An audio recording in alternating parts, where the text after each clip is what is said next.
Hallelujah! সবাইকে জয় যিশু ঈশ্বরের গৌরব। আমি রোজ আমার রুটিন অনুসারে আশীর্বাদে প্রার্থনাতে আসি। আজও আসতে পেরেছি পিতার আশীর্বাদে, পিতার করুণাতে। তো আমরা প্রার্থনাতে যাব। সর্বশক্তিমান ঈশ্বর পিতা, তোমার মহানামে ধন্যবাদ করি পিতা, স্বর্গ পিতার সিংহাসন পিতার পাদে তোমার চরণতলে প্রভু। এই 2025 সাল আছে পিতাগো, আগমনের সাল আছে পিতাগো। প্রত্যেকটা সন্তান পিতাগো, নতুন কি পুরনো পিতাগো, প্রত্যেকটা সন্তানকে তুমি আশীর্বাদ করো পিতাগো। পিতাগো বিশেষ করে পিতাগো ইউটিউব, ফেসবুকের মধ্যে যারা আজকের পিতাগো যারা দেখছে পিতাগো, তাদেরকে তুমি বিশেষ করে পিতাগো যে যারা নতুন কি পুরনো প্রত্যেকটা সন্তান যারা রোজ যেমন রুটিন অনুসারে পিতাগো তুমি আশীর্বাদ করো, দীর্ঘ আয়ু দিয়ে তুমি আশীর্বাদে পরিণত করো পিতা। পিতাগো সর্বদা পিতাগো হাসপাতালের বেডরুমে যে সকল সন্তান পীড়িত ব্যক্তি, অসুস্থ ব্যক্তি বা গৃহের মধ্যে যে অসুস্থ ব্যক্তি, তাদের মধ্যে সুস্থতার জীবন তুমি নিয়ে আসো পিতাগো। পিতাগো সর্বদাই আজকের বিশেষ করে যে কি বাক্য ভোজন রয়েছে পিতা, তুমি তো বলবে আমি তো না পিতাগো, সেই বাক্য অনুসারে তোমার কাছে চাহাত করছি। মুক্তিলিখিত সুসমাচার তার সাধুদা এক পদে বলেছে পিতাগো যে তোমরা বিচার করে না, বিচারিত না পিতাগো। এখানে প্রভু তোমার বচন দ্বারা তুমি বলছো পিতাগো, বিচারকর্তা মালিক তুমি পিতাগো। সর্বদা তোমার বাক্যে বলছো পিতাগো। আর তোমরা যখন প্রার্থনা করো, তাহলে যদি কারোর বিরুদ্ধে কোনো কথা থাকে তাহাকে তুমি ক্ষমা করো, যেন স্বর্গস্ব পিতা তোমার অপরাধ সকল ক্ষমা করে। আমার বিশ্বাস পিতাগো প্রত্যেকটা সন্তান তারা হয়তো শুনছে পিতাগো, তারা যেন মাফ করতে শিখে, তারা যেন ক্ষমা করতে শিখে পিতাগো। পিতাগো নতুন কি পুরনো পিতাগো, প্রত্যেকটা সন্তানকে তুমি আশীর্বাদ করো। এই প্রার্থনা মিষ্টিমের মহান যিশু নাসরের নাম থেকে জানাও। আমিন আমিন।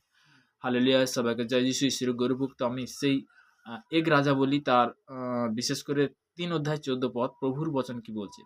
আর তোমার পিতা দাউদের বিষয়, দাউদ কি ছিল?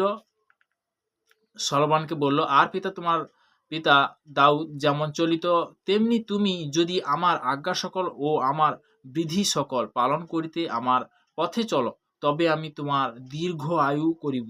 দীর্ঘ আয়ু বলতে কি? যে আমরা রুটিন অনুসারে যখন ঈশ্বরের কাছে আসি, রুটিন অনুসারে পিতার কাছে যখন আসি, তখন পিতা কি করবে? আশীর্বাদে পরিণত করবে, তাই না?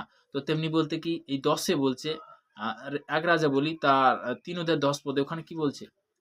যে আমি অনেক আগে বলেছিলাম যে দাউদ তার সন্তান ছিল কি সলোমন। দাউদ বলেছিল, মৃত্যুর সময় বলে গিয়েছিল তার সন্তানকে যে যদি তোমার কোনো কিছু প্রয়োজন থাকে, তো তুমি ঈশ্বরের কাছে তুমি কি করবে? প্রার্থনা করবে, তার কাছে চাইবে, জগতের কাছে নয়। হালেলুয়া! তো তেমনি বলতে কি, যদি তুমি চাও তাহলে তোমাকে ঈশ্বর সেই পথ দেখাবে। তো তেমনি বলতে কি, সলোমন বহুত চালাক। তো তেমনি বলতে কি, সে বহুত বুদ্ধিমতী। তো তেমনি স্বয়ং ঈশ্বরের কাছে সে কিন্তু সেভাবে চাহাত করেছিল। কি চাহাত করেছিল? তো তেমনি ১০ বলছে, তখন প্রভু, হালেলুয়া, তখন প্রভু দৃষ্টান্তি সন্তুষ্টিকর হইল যে সলোমন এই বিষয়ে যাচ্ছা করিল। বলতে কি সে সিংহাসনের বিষয়ে কিন্তু যাচ্ছা করেছিল। কিন্তু এখানে প্রভুর বচন বলছে যে সে কিন্তু কি করেছিল? যে সিংহাসনের বিষয় তার পিতা যেমন বলতে কি দাউদ ছিল, সে কি সিংহাসনে বসেছিল, সেই সিংহাসন বলতে কি তোমার কাছে আমি যাচ্ছা করছি। কার কাছে? স্বয়ং ঈশ্বরের কাছে, যখন ড্রিঙ্কসের মধ্যে তাকে দেখালো। তো তেমনি বলতে কি স্বয়ং ঈশ্বর নেক্সট তাকে বলল, তখন সদাবুর দৃষ্টি হইয়া সন্তুষ্টকর হইল যে সলোমন এই বিষয়ে যাচ্ছা করিলেন। আর ঈশ্বর তাহাকে কহিলেন, তুমি এই বিষয়ে যাচ্ছা করিয়াছ, আপনার জন্য দীর্ঘায়ু যাচ্ছা করো নাই। তো আপনার জন্য বলতে কি নিজস্ব বলতে কি দীর্ঘ আয়ুর অবশ্যই কিন্তু প্রয়োজন আছে। তুমি যদি জীবিত থাকো তখন তো তুমি সেই চেয়ারে বসবে। তো তেমনি বলতে কি আয়ুর জন্য আমি প্রার্থনা বারবার প্রত্যেক দিন করি কেন? অবশ্যই প্রয়োজন আছে স্বর্গরাজ্যের সন্নিকটের মধ্যে। আপনার জন্য ঐশ্বর্য যাচ্ছা করো নাই এবং আপনার শত্রুগণের জন্য প্রাণের যাচ্ছা করো নি। তো তুমি একটা জিনিস কি, যে আমরা অনেক সময় ভাবি যে কোনো মানুষ শত্রু নয়।